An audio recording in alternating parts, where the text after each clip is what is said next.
दोस्तों, अक्षय तृतीया एक ऐसा पर्व है जो हम दीपावली की तरह बड़े ही धूमधाम से मनाते हैं। दोस्तों, अक्षय तृतीया को गर्मियों का धनतेरस कहा जाता है। कहा जाता है वैशाख की तरह कोई माह नहीं, सतयुग की तरह कोई युग नहीं, वेद की तरह कोई शास्त्र नहीं और गंगा की तरह कोई तीर्थ नहीं, और इसी तरह अक्षय तृतीया की तरह कोई दूसरी तिथि नहीं। अक्षय यानी कि कभी ना नष्ट होने वाली तिथि, और अक्षय तृतीया को सर्वश्रेष्ठ मुहूर्त कहा गया है। शास्त्रों में इस तिथि को स्वयं सिद्ध मुहूर्त माना गया है। अक्षय तृतीया पर सुख समृद्धि के लिए सोना चांदी खरीदना शुभ माना जाता है। इस दिन सोना चांदी हीरा खरीदने से हम हमेशा के लिए अक्षय होते हैं, इसलिए इसे समृद्धि देने वाली तिथि भी कहा जाता है। तो दोस्तों, आज हम बात करेंगे अक्षय तृतीया कब है, 10 मई या 11 मई, और साथ ही जानेंगे अक्षय तृतीया का पर्व इतना महत्वपूर्ण क्यों कि इसे गर्मियों की धनतेरस कहा जाता है। इसके शुभ योग, पूजा विधि के बारे में, इस दिन क्या करें क्या ना करें, इस दिन किस चीज की खरीदारी करनी चाहिए, और इस दिन किए जाने वाले कुछ चमत्कारी उपायों के बारे में आज की वीडियो में हम आपको अक्षय तृतीया से संबंधित पूरी जानकारी देने वाले हैं। आपको कहीं और जाने की जरूरत नहीं है। बहुत शर्त यह है कि आपको वीडियो पूरा देखना है, बिल्कुल भी बीच में स्किप करके नहीं देखना है, क्योंकि आधा अधूरा ज्ञान हमेशा हानिकारक होता है। तो उम्मीद करते हैं आप इस वीडियो को पूरा जरूर देखेंगे, किंतु वीडियो को शुरू करने से पहले आप इस वीडियो को लाइक जरूर कर दें। दोस्तों, हमारे शास्त्रों में 3 अबूझ मुहूर्त बताए गए हैं, जिस दिन आप किसी पंडित, किसी ज्योतिष से पूछे बिना कोई भी शुभ कार्य हो, 16 संस्कार हो कर सकते हैं। सबसे पहला चैत्र शुक्ल पक्ष की प्रतिपदा यानी गुड़ी पड़वा, दूसरा विजयदशमी, तीसरा अक्षय तृतीया यानी आखा तीज का दिन, और चौथा शुक्ल कार्तिक शुक्ल पक्ष चंद्रमा का आधा भाग। इन तिथियों पर सूर्य और चंद्रमा अपनी उच्च राशियों में रहते हैं, और इन्हीं तिथियों से सतयुग हो, द्वापर, त्रेता हो, इनकी शुरुआत की गणना की गई है। इन्हें चिरंजीवी तिथि भी कहते हैं, क्योंकि खास रूप से आखा तीज को अष्ट चिरंजीवियों में से एक भगवान श्री परशुराम जी का जन्म इसी दिन हुआ था। धर्म की रक्षा के लिए भगवान विष्णु ने अनेक अवतार लिए, जिसमें नर नारायण, हरिगिरि, परशुराम, 3 अवतार, पवित्र अवतार अक्षय तृतीया को ही उदय हुए। अक्षय तृतीया के दिन माता गंगा का पृथ्वी पर अवतरण हुआ था, और गंगा के अवतरण से राजा सागर के 60,000 पुत्रों को मुक्ति मिली थी। और मां पार्वती जी ने आज दिन ही देवी अन्नपूर्णा का अवतार लेकर भगवान शिव को भिक्षा दी थी। माता अन्नपूर्णा ने इसी दिन समस्त विश्व के भरण पोषण का भार भी संभाला था। धन धान्य की प्राप्ति के लिए किए जाने वाले कनकधारा स्तोत्र की रचना भी आदि शंकराचार्य के द्वारा इसी दिन की गई थी। आज के खास दिन ही कृष्ण सुदामा का मिलन हुआ था, और महाभारत के अनुसार अक्षय तृतीया के दिन ही भगवान श्री कृष्ण ने की पत्नी द्रौपदी को पांडवों के अज्ञातवास के दौरान अक्षय पात्र भेंट किया था। अक्षय पात्र की विशेषता थी कि इसमें भोजन कभी खत्म नहीं होता था। जितनी मात्रा में जितना भोजन चाहिए, चमत्कारिक ढंग से प्राप्त होता था। अक्षय तृतीया दिन ही वह खास अवसर था जिस दिन महर्षि वेदव्यास जी ने महाभारत लिखना शुरू किया था, और महाभारत में ही श्रीमद्भागवत गीता भी समाहित। और इस दिन यदि आप गीता जी में समाहित 18वें अध्याय का पाठ करते हैं, तो इससे अक्षय पुण्य की प्राप्ति होती है। इस दिन महाभारत की लड़ाई खत्म हुई थी। इसी दिन से सतयुग और त्रेता युग की शुरुआत भी हुई थी। वही मान्यताओं के अनुसार इसी दिन पर द्वापर युग का समापन भी हुआ था। और इसी दिन अक्षय तृतीया के बारे में जब युधिष्ठिरा ने भगवान कृष्णा से पूछा था, तो भगवान कृष्णा ने उन्हें इसके महत्व को बताया था। श्री कृष्णा जी युधिष्ठिरा को बताया कि अक्षय तृतीया के दिन जो भी रचनात्मक और सांसारिक कार्य किया जाएगा, उसका शुभ परिणाम व्यक्ति को प्राप्त होगा। तो चलिए जानते हैं, साल 2024 में अक्षय तृतीया की तिथि कब है। पंचांग के अनुसार अक्षय तृतीया तिथि का प्रारंभ होगा 10 मई सुबह 4:17 पर, और तृतीया तिथि की समाप्ति होगी 11 मई सुबह 2:50 पर।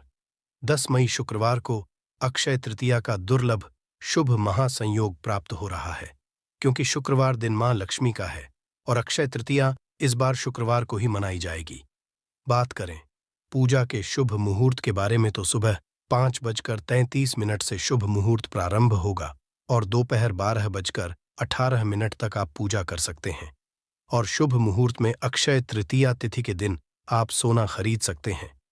सोना खरीदने का शुभ मुहूर्त क्या होगा? देखिए, अक्षय तृतीया तिथि अपने आप में शुभ मुहूर्त है। आप दिन में सोना, चांदी, हीरे, आभूषण, रत्न, जमीन, गाड़ी या कोई भी खरीदारी आप दिन में आप कर सकते हैं। किंतु राहु काल में खरीदारी नहीं करना चाहिए और राहु काल का समय रहेगा सुबह 10:45 से 12:23 तक। तो इस समय को छोड़कर आप पूरे दिन में कभी भी खरीदारी कर सकते हैं। कोई दिक्कत परेशानी नहीं है। पूरे दिन में जब भी आपको समय मिले आप इस दिन जरूर कुछ ना कुछ जरूर करें। इससे घर में सुख समृद्धि आएगी। जन्म जन्मांतर हमारे घर में सुख समृद्धि की बढ़ोतरी होगी। अक्षय अपने आप में सर्वश्रेष्ठ शुभ संयोग होता है। इस दिन मां लक्ष्मी और श्री हरि नारायण मतलब लक्ष्मी नारायण की पूजा आराधना की जाती है। इसके अलावा परशुराम जी की पूजा किया जाता है और इसके अलावा नर और नारायण की भी पूजा होती है। इस दिन हवन, स्नान, जप, दान, तर्पण करने के लिए शुभ जाता है। इस दिन सोना खरीदने से मां लक्ष्मी की कृपा बनी रहती है। इस दिन हिंदू धर्म में आस्था रखने वाले लोग शुभ कार्य प्रारंभ करते हैं। इसके साथ ही नई चीजों की खरीदारी का भी स्थिति पर बड़ा महत्व है। ऐसा माना जाता है कि इस दिन खरीदारी और खासकर सोना खरीदने से घर में कभी भी धन धान्य की कमी नहीं होती। ये दिन आपके आध्यात्मिक उत्थान के लिए भी बहुत शुभ माना जाता है। आप इस दिन प्रभु का ध्यान करते हैं तो आपको उनका आशीर्वाद प्राप्त होता है। इस दिन दान करने से भी आप जीवन में सुख समृद्धि प्राप्त कर सकते हैं। कोई भी नया काम हो, नया घर हो, नया कारोबार हो, इसको शुरू करने से उसमें बरकत मिलेगी, ख्याति मिलेगी। पंचांग देखे बिना ही आज के दिन कोई भी शुभ और मांगलिक कार्य जैसे विवाह, गृह प्रवेश, वस्त्र, आभूषणों की खरीदारी, भूखंड, वाहन, कोई भी चीज की खरीदारी, कोई जमीन, जायदाद, कोई नए कपड़े, कोई भी आभूषण, कोई नई संस्था की, कोई समाजवादी की स्थापना, कोई उद्घाटन करना, सभी श्रेष्ठ रहता है। मांगलिक कार्यों की शुरुआत के लिए अति उत्तम दिन है और इस दिन जो भी आप काम करेंगे इसमें खूब बरकत होगी। आज के दिन अपने कर्म हो, सेवा हो, दान से मनुष्य धर्म का पालन करना चाहिए। इस दिन पितरों के निमित्त कहीं पर भी भोजन दान करें। आश्रमों में आप भोजन, अनाज का दान कर सकते हैं। आप किसी गरीबों के जा सकते, अंधों के आश्रम जा सकते हैं, वहां भोजन करा सकते हैं। तर्पण कराइए, अपने पितरों के निमित्त पिंड दान कराइए, इससे अक्षय फल प्राप्त होते हैं। आज के दिन गंगा स्नान या कोई भी तीर्थों में स्नान भी करना चाहिए। इसे जो भी आप पाप करते हैं वह समस्त पाप आपके नष्ट हो जाते हैं। दोस्तों, इस दिन जौ का दान करना चाहिए। 1 मुट्ठी जौ कम से कम आप दान कीजिए। इससे स्वर्ण दान, स्वर्ण का महत्व तो स्वर्ण तो आप दान नहीं कर सकते, तो धरती का प्रथम अन्य जौ माना गया है और जौ के दानों को स्वर्ण के दानों के बराबर माना जाता है। तो आज के दिन 1 मुट्ठी जो कभी यदि आप दान कर लेते हैं तो भी स्वर्ण दान के बराबर फल प्राप्त कराता है। इस दिन आप जो इच्छा हो, पंखा, छाता, जल, सत्तू, फल, वस्त्र, किसी भी चीज का दान कर सकते हैं। भूमि दान का भी महत्व होता है, किंतु भूमि हर किसी के बस की नहीं होती है। तो आपसे कम 1 मुट्ठी चावल ही दान कीजिए, पर कीजिए जरूर। अक्षय तृतीया के दिन मां पार्वती नर नारायण की पूजा का विधान है और अक्षय तृतीया के दिन ही चारों धामों में से एक श्री बद्री नारायण के पट खुलते हैं। और आपको बता दूं, वृंदावन में जो बांके बिहारी जी का मंदिर है, उस दिन सिर्फ आज के दिन ही आपको श्री विग्रह के चरणों के दर्शन होते हैं, नहीं तो पूरे साल वो कपड़ों से ढके हुए रहते हैं। तो आज दिन इसका महात्म्य है तो खास जान जाए कि चमत्कारी तिथि है और इसका फायदा आपको उठाना है। इससे पहले किस किसने उठाया और इसका क्या महात्म्य है, तो छोटी सी कथा बताता हूं। प्राचीन काल में एक सदाचारी और देव ब्राह्मणों में श्रद्धा रखने वाला एक धर्मदास नाम का एक वैश्य हुआ करता था। उसका परिवार बहुत बड़ा था और वह सदैव बहुत व्याकुल रहता था। उसने किसी से व्रत के, अक्षय तृतीया के व्रत के महात्म्य को सुना, तो जब यह आया तो उसने व्रत किया, गंगा स्नान किया, देवी देवताओं की पूजा की, अपने इष्ट देव कुल देवी देवताओं की पूजा की, और गोले के लड्डू पंखा जल से भरे हुए खड़े जाओगे, उन नमक सत्तू दही चावल गुड़ सोना वस्त्र यह सभी चीजें दिव्य ब्राह्मणों को दान किया। उसकी स्त्री को यह बात बिल्कुल अच्छी नहीं लगी और वह बार बार मना करने लगी। कुटुंबभजनों से चिंतित रहने और बुढ़ापे के कारण रोगों से पीड़ित होने पर भी वह उसके पश्चात से हमेशा अक्षय तृतीया करता रहा, कभी भी अपने धर्म कर्म और दान पुण्य से विमुख नहीं हुआ, और यही व्यस्त फिर दूसरे जन्म में कुशावती का राजा बना। अपने अक्षय तृतीया के जो दान का प्रभाव था, उसकी वजह से वह बहुत धनी और प्रतापी बना, और वैभव संपन्न होने पर भी उसकी बुद्धि कभी धर्म से विचलित नहीं हुए। और इसलिए यह भी जाता है कि आज के दिन जो भी मनुष्य दान करता है वह पुण्य को प्राप्त करता है, और उसका अगला जन्म बहुत ही पुण्यमय होता है। साथ ही साथ यह खास दिन में आप अपने जो स्वजन हैं, जो पुत्रगण हैं, उनके द्वारा यदि कोई पाप किया गया है, जाने अनजाने अपराध है, या फिर आपने स्वयं नहीं, आपके परिवार में किसी ने जाने अनजाने अपराध किया है, तो सच्चे मन से इस दिन ईश्वर से आप क्षमा प्रार्थना करते हैं, तो भगवान आज के दिन सभी के अपराधों को क्षमा करते हैं और आपको सद्गुण प्रदान करते हैं। अब हम जानेंगे अक्षय तृतीया की पूजा विधि। इसके लिए ब्रह्म मुहूर्त में उठकर स्नानादि से निवृत्त होकर सूर्य नारायण को जल अर्पित करना चाहिए।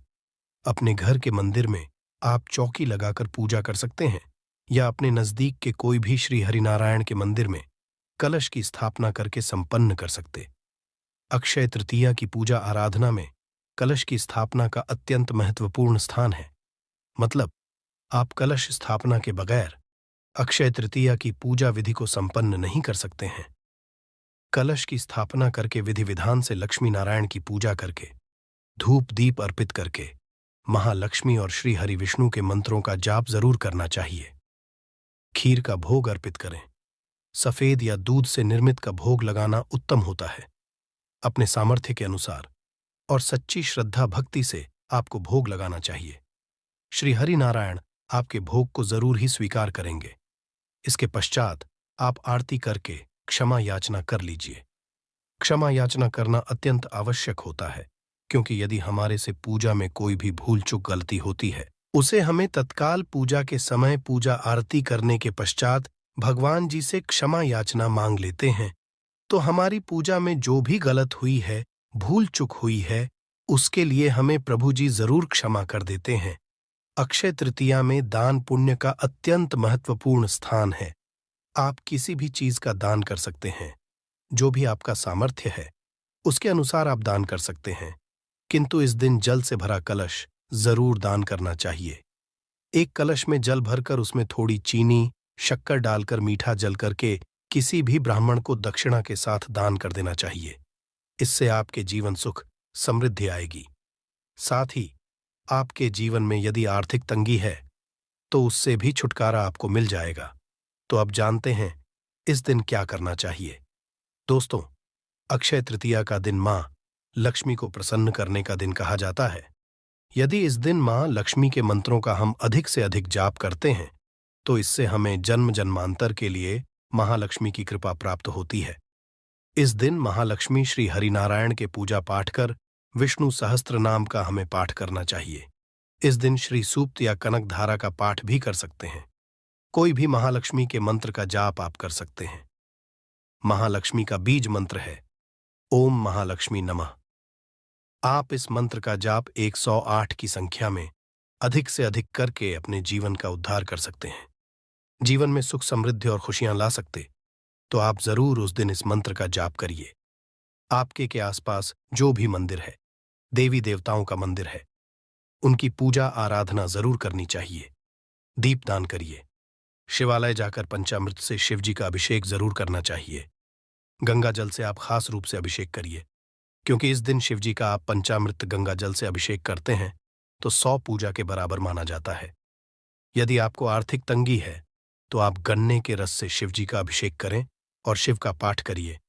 इस तरीके से आप भोलेनाथ जी से प्रार्थना करें कि मेरे घर में मां लक्ष्मी का वास हो, स्थायी रूप से मां लक्ष्मी वास करें। मेरे घर में तो यह कार्य अक्षय तृतीया पर आपको जरूर करना चाहिए, किंतु ऐसे कुछ कार्य ऐसे होते हैं जो कि अक्षय तृतीया पर हमें भूल कर भी नहीं करना चाहिए। शास्त्रों में कहा गया है कि जो कर्म हम करते हैं सभी कर्म अक्षय फल प्रदान करने वाले होते हैं। हम अच्छा बुरा करते हैं, वह सब कुछ संचय हो जाता है। इस दिन किसी भी प्रकार से किसी को भी कष्ट नहीं पहुंचाना चाहिए, चोरी नहीं करना चाहिए, झूठ नहीं बोलना चाहिए, सभी जीवों पर दया करना चाहिए, क्रोधित नहीं होना चाहिए, निंदा भी नहीं करना चाहिए, किसी को अपशब्द नहीं बोलना चाहिए। कोई भी कुछ भी आपसे मांगे तो जरूर दे देना चाहिए, क्योंकि क्या पता किस भेष में आपको नारायण मिल जाए। उस कुछ ना कुछ जरूर देना चाहिए। आज के दिन तामसिक भोजन नहीं करना चाहिए। तामसिक भोजन में लहसुन, प्याज, मांस, मदिरा, बीड़ी, सिगरेट, इस तरह का कोई भी चीज आपको तामसिक भोजन ग्रहण नहीं करना चाहिए। आप सात्विक भोजन बनाकर स्वयं और परिवार को ग्रहण करना चाहिए। इस दिन शुद्ध शाकाहारी सात्विक भोजन बनाकर भगवान को भोग अर्पित करिए। उसके पश्चात स्वयं अपने परिवार के साथ ग्रहण करिए। इससे महाश्री नारायण की कृपा आप पर सदा सदा के लिए बनी रहेगी। परिवार हमेशा सुरक्षित रहेगा, सारी मनोकामनाएं पूरी होगी, आर्थिक स्थिति मजबूत होगी, सफलता की प्राप्ति होगी। आज का दिन बहुत श्रेष्ठ है, ताकि मैं आपको एक महा उपाय बता रहा हूं। यदि आप यह उपाय अक्षय तृतीया के दिन कर लेते हैं तो मां लक्ष्मी की कृपा बरसने से आपके ऊपर कोई नहीं हो सकता है। अक्षय तृतीया के दिन माता लक्ष्मी को गुलाब का, फिर आप कमल का फूल अर्पित करिए। गुलाबी रंग के पीले रंग के कपड़े पहनकर पूजा करें। साथ ही मोती या फिर स्फटिक की माला से आप महालक्ष्मी का कोई भी बीज मंत्र का जाप करिए। अक्षय तृतीया के दिन गणेश जी के बाल स्वरूप को घर लेकर आए और अपने घर के मुख्य द्वार पर लगा दें। यदि आप ऐसा कर लेते हैं तो महालक्ष्मी स्वयं आपके साथ गणेश जी के साथ विराजमान होके आपके घर में हमेशा हमेशा के लिए निवास करते हैं। उस दिन माता लक्ष्मी का श्री हरि विष्णु का प्रिय भोग चावल की खीर का भोग लगा दीजिए। साथ में आपके लिए जरूर चढ़ाएं, क्योंकि पीला रंग अति प्रिय है। तो आप इस दोनों कार्य को जरूर करें। तो यह थी आज की खास जानकारी। उम्मीद है यह जानकारी आपके काम आएगी। यदि वीडियो अच्छा लगा हो तो एक लाइक जरूर कर दीजिए और रोजाना नई नई जानकारी प्राप्त करने के लिए हमारे इस चैनल को अभी सब्सक्राइब करें। धन्यवाद।